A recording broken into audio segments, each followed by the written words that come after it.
Okay, so here we are again with the animals, but I mean, truly, just like with the farm animals, zoo animals are such a huge theme in your child's life that you're going to be able to use these all the time. And let me tell you, going to the zoo is so much more fun when you have these signs and your child is learning these signs. So let's get started. This is a sign for lion. You sort of go over your own mane to show the mane of the lion. Lion. Leopard, sort of do the okay sign. It shows the spot and put the spots all over. Leopard. And you can use this sign for jaguar, leopard, cheetah, any of those spotted animals. You'll still say the correct word, the English word, but sign this. And if you want to, somehow differentiate, I guess you could come up with your own, you could call it jaguar versus leopard or something. Next is tiger. You're showing the stripes on the tiger's face. Tiger. Now, remember that's tiger, and then zebra is going to, you do the stripes on the body. Zebra. And bear. Take your claws and give yourself a bear hug. Bear. Elephant, of course, shows the trunk. Elephant. And here's hippo. They've kind of got those big teeth. Hippo. Hippo. And then the rhino has the horn sticking up. So that's rhino. And I bet you could guess this one. Giraffe. Next is camel. Show the two humps. And monkey. And then anything big like a ape or a gorilla, you thump your chest. Gorilla. And then there's a lot of signs for kangaroo, but I think this one's the easiest for kids. Kind of have your little paws and kind of jump. Kangaroo. And next we have, do you remember cow with the Y hands? Well, shorten them up so they're more like this, and this is buffalo. Put your thumbs there, and buffalo. And then we have deer. This is the deer's antlers. Put your thumbs here, and then bring them out. Deer. And moose. Next is penguin. They kind of waddle. Penguin.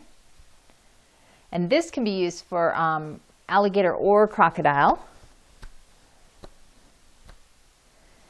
And snake, you can just take one finger and go snake. And if you want to do this, that would help differentiate it from some other signs. Snake. And last is turtle. Kids love this sign. You have the sign language A with your thumb up and your palm facing you. And then you put his shell on. And this is his little head that moves. Turtle. So there, like I said, there's tons of materials for zoo animals and clothing and books and whatnot. There's also lots of songs. I've actually made up a song based on the tune Skip to My Lou. And I'm going to share that with you in case you like it. You can use it with your child. Now, you can do it with a real young baby like we did at Old MacDonald, or an older baby who's just sitting up, looking at you, or in their bouncy seat or whatever. So let's say she could sit up, and we sing, zoo, zoo, going to the zoo, zoo, zoo, going to the zoo, zoo, zoo, going to the zoo. Going to the zoo with Melanie. I saw a lion smiling at you. I saw a lion smiling at you. And you can help them approximate also. I saw a lion smiling at you. Going to the zoo with Melanie. Now, if you are excited about sign language and want to add in more signs to your songs other than just the signs that I've taught you, for each animal. Here's the sign for zoo. It's Z and then O-O. You kind of put them together, Z-O-O, zoo. So you could go, zoo, zoo, going to the zoo, zoo, zoo, going to the zoo. You don't sign the. Zoo, zoo, going to the zoo, going to the zoo with, and we'll talk about name signs soon. Casey, if your child is Casey. So you can add in, you know, all the signs or just do a few. You can do zoo, zoo, going to the zoo, zoo, zoo, going to the zoo, zoo, zoo, going to the zoo, going to the zoo with Casey. I saw a giraffe smiling at you. I saw a giraffe smiling at you. I saw a giraffe, oops, smiling at you. Going to the zoo with Casey. So just make it fun. Whatever they want to, you know, whatever you can do, whatever they want to do, have fun singing with them and playing with these signs that I've taught you. Another, you know, of course, terrific way of signing to your child is doing these, any of the books that have zoo animals. I like this one, Eric Carle, From Head to Toe, especially with a little bit older kids who, you know, maybe a 1-year-old who can stand or walk around.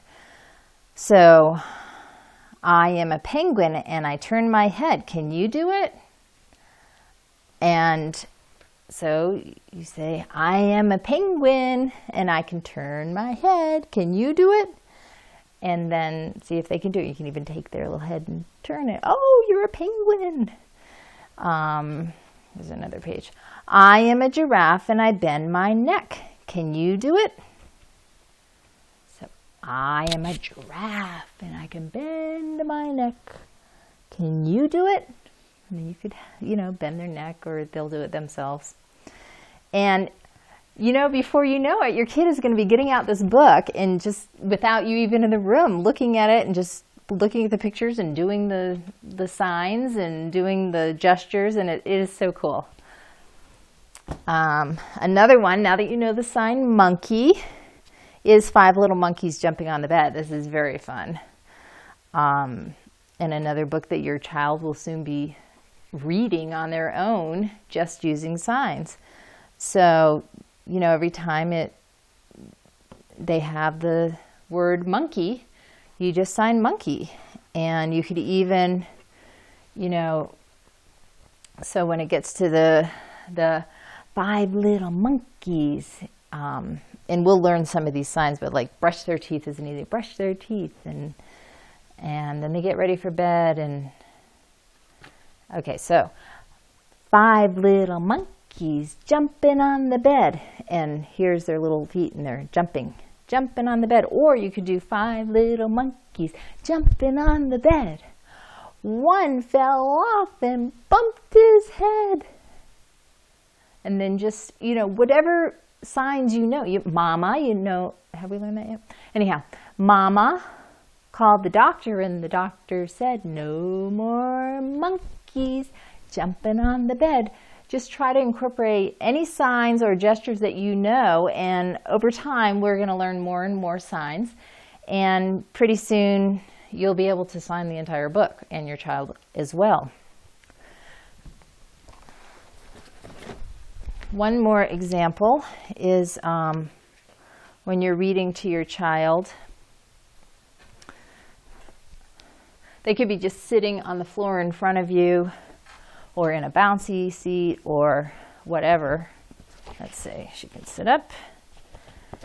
And, you know, I think when you're not using sign language, you tend to read like this to your child. And, oh, look at, you know, this and that. But when you're signing, you probably mostly want the child to be facing you. And, you know, these books aren't too hard to read upside down. So you can just point to things and, oh, look, there's the hippo, there's the mama hippo and the baby hippo. And if they're old enough, you can start reading all the text as well. Baby hippopotamus rides on its mother's broad back. Now this happens to be a panda bear. We have learned bear. Bear. And this is a mama bear. And oh, the baby bear. And eventually they're going to start, you know, being the one who's pointing and signing. Panda is, these are P's, and you could show the rings, or even just with your index finger, show the ring around their eyes. The panda. So, have fun with that. And I have to say, you know, kids' books with like 1 or 2 words on each page are not really the most exciting things in the world for us adults to read. But boy, when your child starts signing, and even just when you're trying to learn the signs and it becomes more complicated than just looking at a picture and 1 word, it makes reading much more fun. And of course, the more fun it is, the more you're going to want to read with your child. And of course, we all know how great it is to read to your children. So I think you're going to have fun with this.